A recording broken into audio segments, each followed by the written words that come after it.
de l'avenue Sifoko, il y a des vendeurs de part et d'autre. Il n'y a plus d'espace. Que les propriétaires de véhicules ne mettent pas sur la voie publique sans frein, non entretenus, et ça devient des véhicules qui peuvent donner la mort. Cet accident mortel remonte à la surface la question des contrôles techniques des véhicules censés rouler sur les artères au profit des conducteurs, pour la plupart sans qualification. L'Assemblée nationale vient de proroger l'état de siège dans la province de l'Ituri et du Nord Kivu. Le ministre d'État sur de l'état de siège. C'est Limoembo. Reportage. L'état de siège en vigueur dans les provinces de l'Ituri et du Nord Kivu depuis le 3 mai 2021 et ce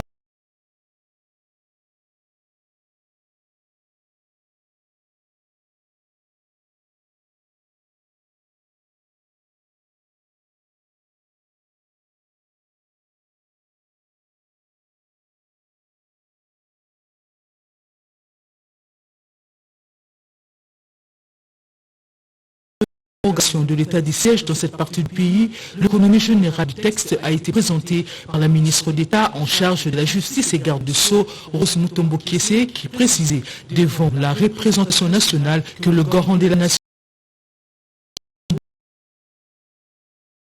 au mois de novembre prochain à laquelle seront conviés la société. S'agissant du projet de loi modifié 30 janvier 1940 portant code pénal congolais en matière de prévention et de protection contre la traite des personnes, la plénière a déclaré recevable moyennant quelques amendements. Le rapport de la commission mixte politique, administrative et juridique, droits de l'homme et social et culturel ont été accordés aux élus nationaux pour le dépôt des amendements.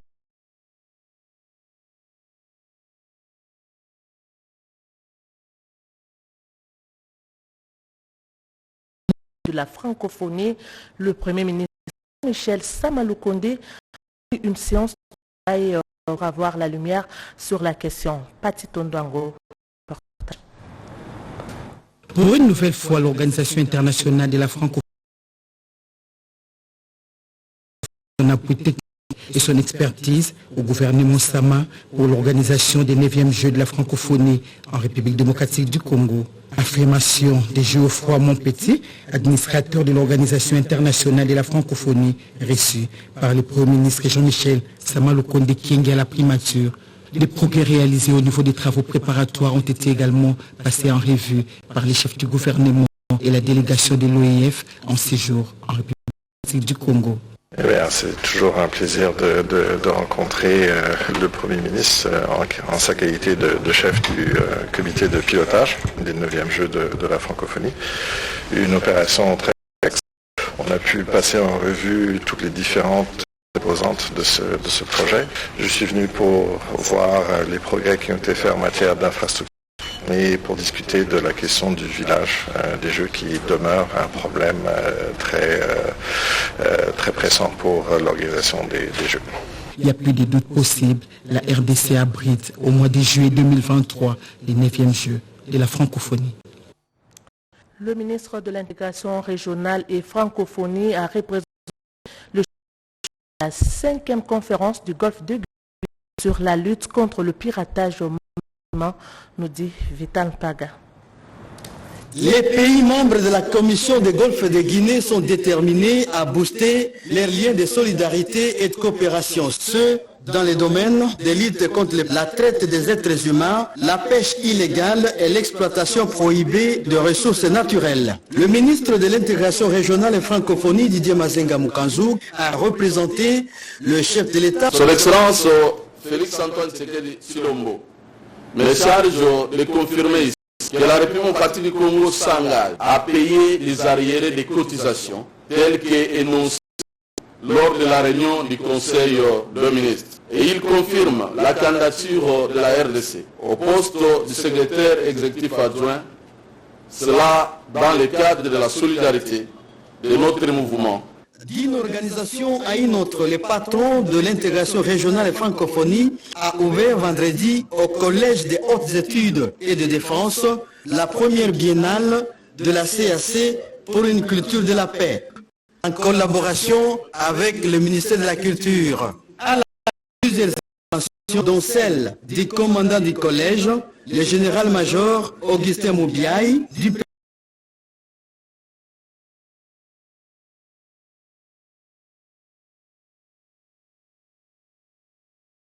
vont se poursuivre en atelier du 14 au 23 octobre 2022.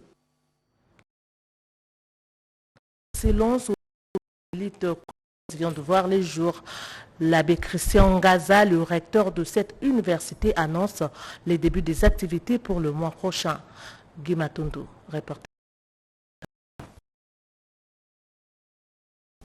Pour chaque société, c'est entre autres cette mission pousser l'archidiocèse de Kinshasa à mettre sur pied l'université Omnia Omnibus, tout à tous, dérivé latin de la devise du cardinal Ambongo.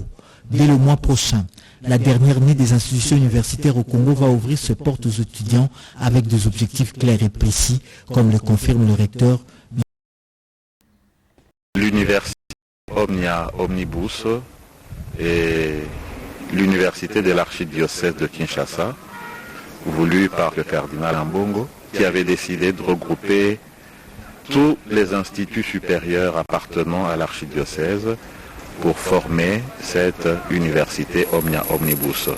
Et il est parti d'un constat, c'est qu'il y a une masse importante des élèves qui viennent de nos écoles catholiques et qui ne parviennent pas à avoir une formation universitaire suivant les principes catholiques. L'éducation, c'est un élément important de la pastorale archidiocèse. Omnibus entend dispenser une formation de qualité aux apprenants. Ce qui fait la spécificité de notre université, ce sont les facultés du secteur des sciences et techniques et les facultés du secteur des sciences de la santé. Ces infrastructures disséminées à travers la ville seront fusionnées en instruments modernes dans les années à venir. La première dame de la RDC a reçu le prix Tropicavare de la première dame de l'année, ceci pour son engagement dans l'éducation des jeunes à travers Excellencia. Naïcha Kerala. En quête de modèles adaptés à ces réalités, la jeunesse africaine, et particulièrement celle féminine, s'identifie très souvent à ces leaders, celles qui inspirent. Les premières dames d'Afrique ont alors un rôle important à jouer dans la création de nouveaux leaderships et de nouvelles impulsions au développement. Au Cap-Vert, elles se sont retrouvées à la 6e édition annuelle du Tropic Business Summit pour une session impérative avec des participants triés à la volée. Denis Tshisekedi, première dame de la République démocratique du Congo, a pris la parole pour dérouler ses axes d'intervention. Comment contribue-t-elle à l'éducation de jeunes filles? Comment impacte-t-elle l'éclosion d'une génération consciente? Par quel mécanisme influence-t-elle le développement de son pays? Autant de questions qui nécessitaient de l'éclairage. Le programme Excellence par la Fondation Denis Nyekiru Tshisekedi a marqué les esprits des participants à ces assises et a valu à la première dame de la RDC le prix Tropic Award, première dame de l'année. Le fait qu'elle donne la meilleure richesse, la meilleure empowerment aux jeunes filles, aux jeunes leaders de demain. Je vous présente ce prix Tropic Award, le premier du nom à Maman Denis Nyekiru Tshisekedi.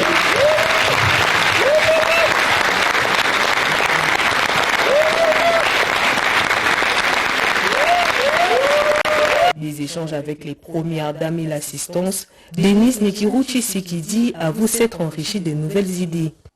J'ai eu à prendre beaucoup d'expérience des autres premières dames, et même des questions des gens qui étaient dans la salle, surtout par rapport à l'éducation, à l'autonomisation de la femme, à la lutte contre les violences basées sur le genre. Il y a une dame qui avait posé une question à propos de l'identité. C'est très important, c'est quelque chose sur lequel je ne me suis jamais penchée, mais je vais penser aussi à l'avenir comment m'y prendre. Pareille rencontre est toujours l'occasion pour la première dame de la République d'évoquer également la nécessité de lutter farouchement contre les violences basées sur le genre. Denise Nyakirouchi Sekidi quitte l'archipel avec encore plus de détermination à œuvrer pour le bien-être des femmes et particulièrement des jeunes filles. Et puis la réunion d'appropriation nationale de la certification genre institution publique s'est tenue à Rotana, hôtel Kinshasa, par le ministère du genre, famille et enfants et le PNUD dans le but de renforcer l'égalité de sexe dans les institutions de la République démocratique du Congo. Un reportage signé Junior Yangumba, Mamita Bangoulou. Dans les soucis de la bonne marche d'égalité de sexe, le ministère du genre, famille et enfants et les PNUD ont organisé un déjeuner de travail à Rotana Hotel sur les processus de certification genre des institutions publiques. Le ministère du Plan, de l'Environnement, le Développement rural et la Banque centrale du Congo vont servir au pilotage de l'outil mis en place par les PNUD pour la parité de genre dans ces institutions. Je tiens à remercier tous les participants. Le ministère de l'Environnement, le ministère du Plan, le ministère du Développement rural qui ont participé au lancement de ce programme de certification sur la politique genre. Un programme qui est très important parce qu'aujourd'hui c'est le lancement. Dites-vous bien, après ce lancement, nous aurons des séances de formation. Après les séances de formation, on aura à ce moment-là voir dans les institutions, gouvernement comme dans d'autres institutions, voir qui ont mis en exergue tout ce que nous avons eu comme politique genre dans notre pays. Pour la mise en œuvre de cette approche, les PNUD va engager son consultant pour la collecte des données sur l'égalité de sexe, la validation du profil genre et l'élaboration du plan d'action formulé avec les agents et cadres de ces institutions du ministère du Plan, de l'Environnement, le Développement rural et la Banque centrale du Congo dans l'objectif de renforcer la redevabilité des dirigeants par rapport à la parité hommes et femmes. L'affaire du meurtre de l'ancien ambassadeur d'Italie et ses deux compagnons, le procès vient de voir le jour à Kinshasa, où les prévenus sont poursuivis pour meurtre, association des malfaiteurs et détention illégale d'armes et munitions de guerre. Marie Kalang, reportage. Ils ont été assassinés le 22 février 2021 au village Loudidi, groupement Kibumba, dans la province du Nord Kivu. Il s'agit de Luca Atanasio, ancien ambassadeur d'Italie en République démocratique du Congo, et ses deux compagnons, en l'occurrence Vittorio Lacovacchi, officier de la police militaire italienne, et Milambo Kambale Mustafa, congolais, chauffeur au programme alimentaire mondial. Le procès de la dite affaire a été ouvert par le tribunal militaire de garnison de Kinshasa-Gombe le mercredi 12 octobre 2022 à la prison militaire de Ndolo. Sous la présidence du major magistrat Freddy Eumempia, le tribunal a, comme à l'accoutumée, vérifié l'identité des prévenus présents à cette audience. Ces derniers sont poursuivis par l'auditeur militaire de garnison, ministère public pour 3 infractions, à savoir meurtre, association des malfaiteurs et détention illégale d'armes et munitions de guerre. Cette audience introductive, il faut le dire, a connu la présence du nouvel ambassadeur d'Italie accrédité en République démocratique du Congo, Alberto Petrangeli. Le tribunal n'a pas poursuivi l'instruction quant au fond suite au préalable soulevé par les avocats de la défense. Ces praticiens du droit ont sollicité et obtenu du tribunal une remise à la huitaine en vue de s'imprégner du dossier. La dite cause a été donc renvoyée à mercredi 19 octobre 2022. Journée internationale de la femme rurale, on en parle dans ce journal avec une réflexion sur cette femme honorée en séjour. Suivez. Le monde la célèbre le 15 octobre de chaque année. La femme rurale, qui représente 43% de la main-d'œuvre agricole, selon ONU Femmes, joue un rôle de premier plan dans la sécurité alimentaire. En milieu rural ou périurbain où elle vit, elle ne ménage aucun effort pour demeurer cet agent de développement grâce à ses activités champêtres. Dur labeur pour cette femme rurale qui manque un peu de tout, surtout en besoins sociaux des bases.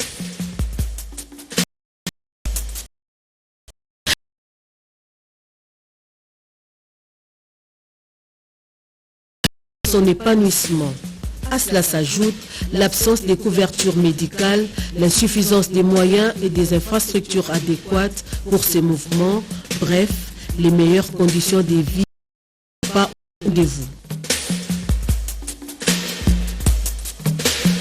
L'autonomisation des femmes et des filles dans le contexte de lutte contre le changement climatique et la réduction des risques et des catastrophes, c'est sous ces thèmes qu'est célébrée la femme rurale en République démocratique du Congo. Ces thèmes nationaux constituent une interpellation tant pour les décideurs que pour les acteurs de la société civile qui ont le pouvoir de bouger les lignes, mieux d'agir en faveur de cette femme vivant en zone rurale dont le cri de détresse vient du Congo profond, des territoires les plus reculés et éloignés des villes. La femme rurale, dans sa résilience, peut être un des maillons forts dans la réussite du programme de développement des 145 territoires à condition. Vous le savez, le secrétaire général de l'UDPS se déplace pour la ville de Kisangani aujourd'hui. Une forte délégation conduite par Didier Batopala est arrivée hier pour lui réserver un accueil chaleureux. Anita Luamba, reportage. En prélude de l'arrivée prochaine dans la ville de Kisangani du secrétaire général de l'UDPS, Augustin Kabouya, Didier Baïtouapala, un des hauts cadres de cette formation politique et membre du cabinet du chef de l'État, à la tête d'une forte délégation, a reçu un accueil chaleureux à l'aéroport international de Bangoka des militants et cadres de l'UDPS. Secrétaire général a dit son interview samedi, to la Kisaye Keno, Chopo Mubimba, Ezasima, et AK-47, Chopo Nyonso, Tozasima, et Félix Antoine Breton, champion. Originaire de la province de la Chopo, Didier Baïtouapala invite les Boyomais et Boyomaises à réserver un accueil chaleureux à ce haut cadre du parti. Selon lui, l'arrivée d'Augustin Kabouya est un signal fort pour la cohésion, la consolidation et l'unité que celle de l'Union sacrée de la nation autour du président de la République, Félix Antoine Tshisekedi Tshilombo. La délégation présidence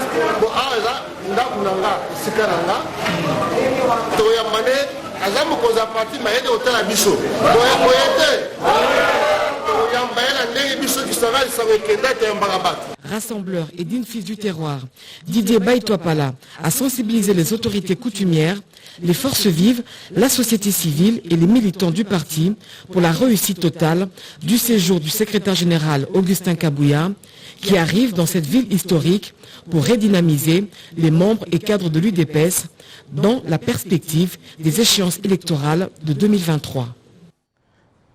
Tous les assistants administratifs désignés pour le suivi et évaluation du projet de développement de 145 territoires en République démocratique du Congo ont bénéficié d'une mise à niveau, une première activité visant à implanter les antennes provinciales. Iverson Kaboba, reportage. Dans le souci d'outiller davantage les assistants administratifs qui seront affectés dans les provinces concernées par le programme de développement des 145 territoires, la cellule de financement en faveur des États fragiles a organisé cet atelier de renforcement des capacités pendant 2 jours. L'objectif de cette première activité du programme est de mettre à niveau les différents animateurs commis à cette tâche en vue de se préparer en conséquence pour le lancement prochain des travaux, mais aussi pour leur permettre de faire le suivi et l'évaluation des 10 travaux. Le coordonnateur national de la CFF, Alain Lungungu, a fait savoir que les entreprises désignées pour l'exécution des travaux ont atteint le dernier virage du processus avant le lancement des travaux proprement dit par le gouvernement. Nous venons aujourd'hui de passer à la première activité, celle de former nos antennes provinciales.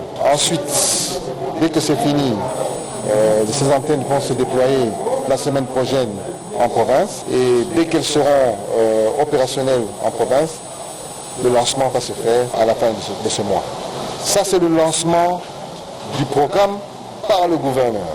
Et c'est le même gouverneur, 2 semaines après, qui va lancer les travaux dans tous les chantiers de la province. Sauf imprévu, le lancement officiel du programme est prévu à la fin du mois d'octobre 2022 à marteler le coordonnateur national de la CFF.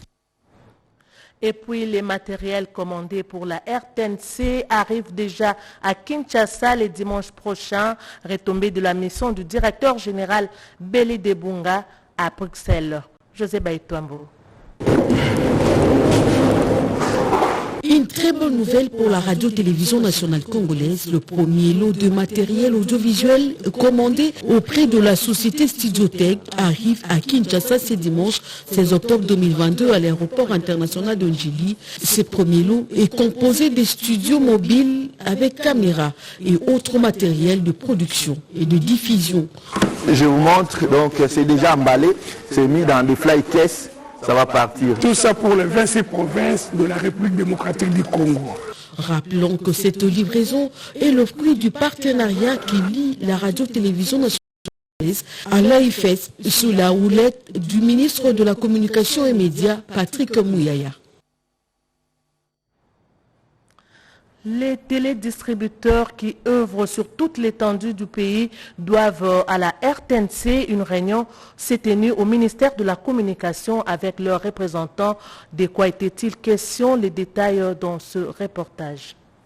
Dans une ambiance de convivialité, les deux parties ont examiné chaque article du protocole d'accord qui doit être signé entre la RTNC et chaque télédistributeur dans le cadre de la redevance audiovisuelle. Selon la loi numéro 11/04 portant redevance sur les appareils récepteurs d'émissions audiovisuelles, il est fait obligation aux télédistributeurs de pouvoir permettre à la RTNC de percevoir la redevance audiovisuelle auprès de leurs abonnés. Nous, en tant que télédistributeurs, nous sommes censés aider la RTNC à percevoir ce qui lui est dû auprès des consommateurs de ce signal pour appuyer ce média public. Pour y arriver, il faut la signature de ces protocoles d'accord. C'est depuis 8 ans que la RTNC est derrière ces protocoles pour diverses raisons. Au cours de la rencontre de ce vendredi, il a été également décidé de la mise sur pied d'un comité mixte de suivi pour la bonne application de ces protocoles d'accord. Le cabinet du ministre de la Communication et Médias a invité le télédistributeur à se mettre en ordre sur le plan administratif et financier. Les participants à cette réunion sont également revenus sur la convocation au parquet près la cour d'appel de Kinshasa-Gombe, a souligné le DGAI de la RTNC. La justice est souveraine, elle fera son travail de la manière qu'elle a commencé, mais ici, nous étions dans un processus administratif. Depuis son avènement à la tête du ministère de la Communication et Médias, le ministre Patrick Mouyaya s'est engagé pour faire aboutir ces projets qui tendent vers sa finalisation. Le processus électoral en RDC est maîtrisé, organisé et structuré. Déclaration du président honoraire du Parlement fédéral belge au sortir d'une audience lui accordée par le président Denis Kadima. Teti Samba, je reste au Fundje. C'est une rencontre à forte tonalité explicative pour l'organisation des élections générales en République démocratique du Congo en 2023. Le président de la Commission électorale nationale indépendante, Denis Kadima Kazadik, accompagné le premier et deuxième vice-président de cette institution, était sur la table de discussion avec une délégation belge conduite par André Flao, homme politique socialiste, ministre d'État belge et président honoraire du Parlement fédéral de Belgique en mission parlementaire à Kinshasa.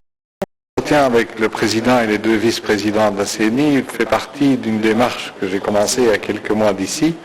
Et comme il y a eu une première rencontre où il y a eu des explications qui ont été données, s'intéresser à l'état d'évolution pour peut-être d'une façon correctement informée, pouvoir témoigner aussi à l'extérieur que le verre de préparation des élections, il est plutôt à moitié plein qu'à moitié vide, comme certains médias ou d'autres le répandent. Et c'est la raison pour laquelle j'ai réitéré l'invitation au président de la CENI et aux membres de la CENI de pouvoir venir aussi en Belgique expliquer tout ce qui m'a été expliqué aujourd'hui, parce que je crois que c'est très important pour le Congo d'avoir ainsi un processus électoral maîtrisé, organisé, structuré, et je crois que c'est, quand c'est bien, il faut aussi le dire. Cette visite, la deuxième du genre en quelques mois, a donné l'occasion à l'hôte de la CENI de féliciter le bureau de la centrale électorale pour sa détermination à mener à bon port le processus électoral en cours en République démocratique du Congo. À l'UDPS, on nous informe sur la matinée scientifique de corder les luttes scientifiques de ce parti politique. Alain Bekaï. Depuis son accession au pouvoir, le chef de l'État Félix-Antoine Tshisekedi Tshilombo a fait la construction des routes une de ses priorités, car les routes sont un atout stratégique pour le développement du pays et la consolidation de son économie. Cette problématique était au centre de la matinée scientifique des corps de l'élite scientifique de l'IDPS dénommée Science au service du peuple. Pour l'orateur du jour, ingénieur en gaz et pétrole, José Mbouimouteba, l'exploitation industrielle des bitumes produits localement reste la voie obligée pour la construction des routes dans le cadre du projet de 145 territoires. Ces jeunes cadres de l'IDPS proposent l'exploitation des gisements de cette matière première inexploitée qu'est l'importation de bitume qui coûte très cher à la République et freine les chantiers ouverts ça et là par le président de la République. Nous avons proposé une solution au gouvernement pour l'exploitation des bitumes. Cette solution est une solution qui ne dérange pas l'environnement. Pour les coordonnateurs scientifiques adjoints, professeur Raphaël Matamba, ces projets méritent l'attention du gouvernement. Tous ces projets, on pourra les amener auprès des autorités du pays et faire de sorte que ces projets quand même soient mis en place pour leur exécution, donc pour le développement du pays. Donc c'est ça même le rôle du coordonnateur scientifique. La mise en œuvre des solutions au Congo permettra à la République de se doter des infrastructures routières de qualité. Sachez que le nouveau site du service national des Katambi va bien introduire son premier épi de maïs, constat de notre reporter Oscar Mbalkaïj. Des plantules qui croissent à souhait dans ces vastes champs de maïs cultivés par les services nationaux sur le site de Katouambi dans la province de Lomami. Le commandant du service national, le général-major Jean-Pierre Kassongo-Kabouik, s'est résolument engagé dans la lutte contre la crise alimentaire dans cette partie du pays, autant qu'il ambitionne d'étendre ses activités dans plusieurs autres provinces de la République. L'expérience de Katouambi semble porter des fruits dans cette zone à forte densité pluviométrique. Ici, il est possible d'effectuer 2 récoltes l'an. Une véritable aubaine pour le service national qui veut capitaliser cet atout. La vision maintenant, c'est la vision du commandant suprême. Parce qu'au-dessus de moi, il y a un commandant suprême. C'est comme les forces armées. Donc, il y a un commandant suprême des forces armées de la République démocratique du Congo, de la police nationale et du service national. C'est-à-dire, moi, je mets en œuvre la politique et la vision du commandant suprême du service national, qui est le chef de l'État. Des provinces comme celle du Grand Équateur, les Lualaba, le Sankourou, les Maniema, les Nord et les Sud Kivu, l'Ituri, pour ne citer que celles-là, attendent accueillir de ces services rattachés à la présidence de la République. Dans l'entretemps, le commandant du service national, le général-major Jean-Pierre Kassongo-Kabouik, a établi son quartier général à Kanyamakassese dans la province du Olomami. Objectif, doubler la production de maïs qui va passer cette année de 6 000 à 12 000 tonnes de maïs pour cette saison agricole. Parlons cette fois-ci environnement au sud Kivu. Les participants ont, au cours de cet atelier sur le changement climatique, remercié l'initiative interreligieuse pour les forêts tropicales en République démocratique du Congo. Cet atelier tombe à point nommé en ce moment où la République démocratique du Congo se prépare à participer à la COP27. Le participant estime avec les matières apprises, ils seront à même de porter la voix des sensibilisations au sein de la communauté pour une protection durable de l'environnement et des peuples autochtones. Et notre engagement comme membre de ces conseils consultatifs, c'est d'accompagner effectivement la réalisation et l'implémentation des différentes actions qui rentrent dans l'ensemble des stratégies d'implémentation. Et donc, ce travail colossal qui va se faire va bénéficier de l'appui de nos chefs religieux, parce que comme vous le savez, le premier conservateur, c'est le Seigneur Dieu qui a créé le ciel et la terre. Oui, je m'adresse directement aux confessions religieuses qui n'ont pas participé à la télé, parce qu'on ne pouvait pas avoir tout le monde avec nous, mais qu'elles aient confiance dans la structure qu'on vient de mettre en place, le conseil consultatif. Un conseil consultatif a été mis sur pied, co-dirigé par l'archevêque de Bukavu et les représentants légaux de l'ECC qui vont coordonner toutes les actions à mener dans le cadre de l'environnement et la protection des peuples autochtones. Communiqué officiel, le greffier en chef du Conseil d'État porte à la connaissance de la CENI, M. Ndarabou Amourani Aruna, que le Conseil d'État siégeant en matière de référé suspension sur la requête de la partie demanderesse Ndarabou Amourani Aruna, dirigée contre la décision numéro 040/CENI/AP/2022 du 22 septembre 2022 rendant public les calendriers de la reprise de l'élection du gouverneur et vice-gouverneur de la province du Maniema a rendu la décision dont voici les dispositifs. Ordonne, article 1er, reçoit et diffuser la requête en référé suspension. Article 2, la suspension de l'exécution de la décision numéro 040/CENI/AP/2022 du 22 septembre 2022 portant convocation de la reprise de l'élection des gouverneurs et vice-gouverneurs de la province du Maniema tel que contenu dans le communiqué de presse numéro 032/CENI/2022 du 23 septembre 2022. Article 3. Présente ordonnance qui sort ses effets à la date de sa notification sera notifiée aux parties et publiée au journal officiel ainsi que dans les bulletins de décision et publication des juridictions de l'ordre administratif fait à Kinshasa le 14-10-2022. Les greffiers en chef empêchés Jules Mathieu et Katou Limbele, secrétaire général. Nous bouclons ce journal par ce communiqué nécrologique que le directeur général intérimaire de la RTNC, Belide Bunga, a la profonde douleur d'annoncer aux amis et connaissances la mort de son fils cadet, petit frère, oncle, grand frère, neveu, Joël Bunga, décédé ce vendredi 14 octobre 2022. Mesdames et messieurs, c'est la fin de ce journal. Merci de l'avoir suivi. Ce journal a été réalisé par Jonathan Moubalama, Mamita Bangolou. La partie technique était assurée par Joseph Nzezo, Mariam Osea, Émile Zola. Le prochain rendez-vous de l'actualité est fixé pour vous tout à l'heure à 13h30 avec Eric Kabamba. Excellente suite de programme sur la RTNC.